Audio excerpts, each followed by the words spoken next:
Aussies are some of the best crowds in the world. They are amazing because to make them laugh, all you have to do is make fun of the British. We're either intimidated by it, we're scared of it, we find it sexy. Something's going on with that voice. It just gets people. The thing is, we kicked them out of the United States over 200 years ago, and we invited them back in when we needed judges for American Idol.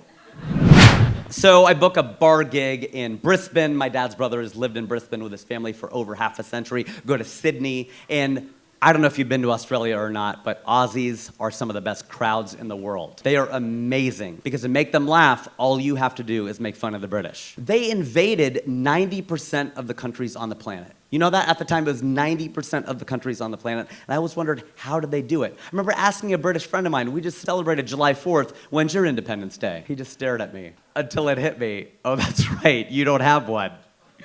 You just have days that other countries gain their independence from you. But how'd they do it? I think it's that voice. That British accent does something to people. We're either intimidated by it, we're scared of it, we find it sexy. Something's going on with that voice. It just gets people. The thing is, we kicked them out of the United States over 200 years ago, and we invited them back in when we needed judges for American Idol. And America's Got Talent. And Top Chef, because it sounds better coming from them. We still want them to judge us. Why is that? Why are we seeking we broke up with them. They should be seeking our approval, but I guarantee you they are not. You are never gonna see the Great British Bake Off hosted by Larry the Cable Guy.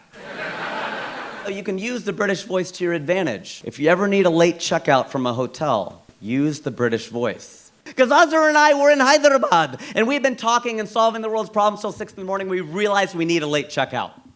We can't really do a great British accent. We call up Mo Ammer, a really good friend of ours. And he's in Cairo. We put him on FaceTime. We called down to the front desk.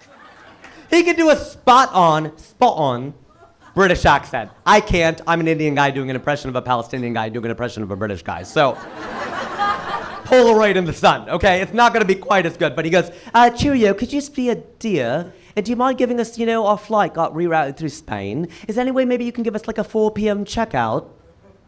He asked for a 4 p.m. checkout. And we got it! Do you have any idea how late that is? That's an hour later than the check-in of the next day. That is a really late checkout. And by the way, my wife's family hates this show because they're Gujarati and they run hotels and stop telling everybody how to get a late checkout. It's because everything sounds right in that accent. If I say it to you right now, sir, 2 and 2 is 5, you're like, no, it's not. But if I go 2 and 2 is 5, love, you got to think about it. That's right. Because the British are smart, I'm sure that's probably applicable to them like anyone else. They get a lot of credit because of that accent. They're not that smart. Right? You do know that the British used to send their criminals to Australia. I'm not making that up. You know that, right? Australia was a penal colony for the British. But I don't know if you've been to Australia, it's a way better place than England. It's warmer, it's larger, cooler animals. I think if the British were really that smart, they would have gone to Australia and left the criminals in England.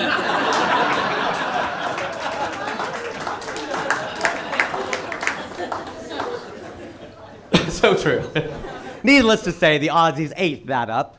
And while we were planning the trip, we thought, while we're in the area, we'll go to Africa.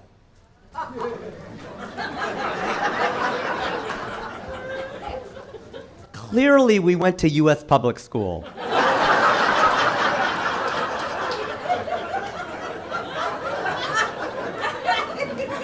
And if you're not laughing, so did you.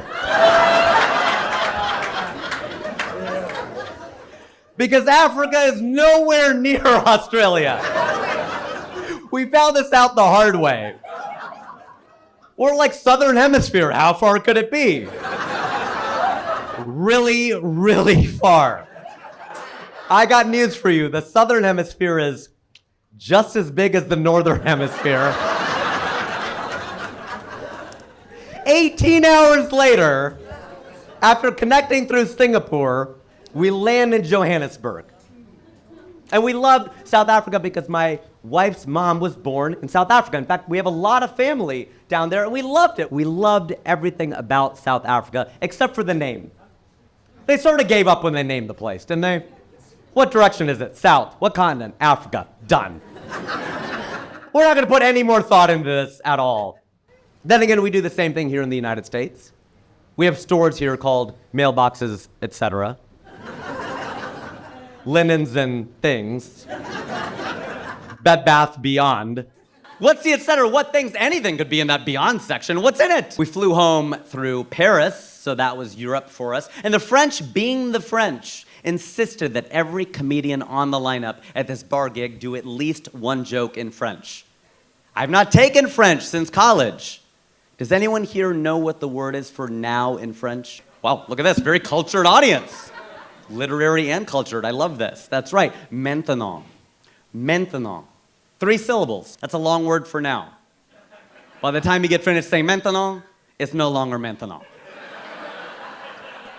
They like that one too, okay. Good, glad, good.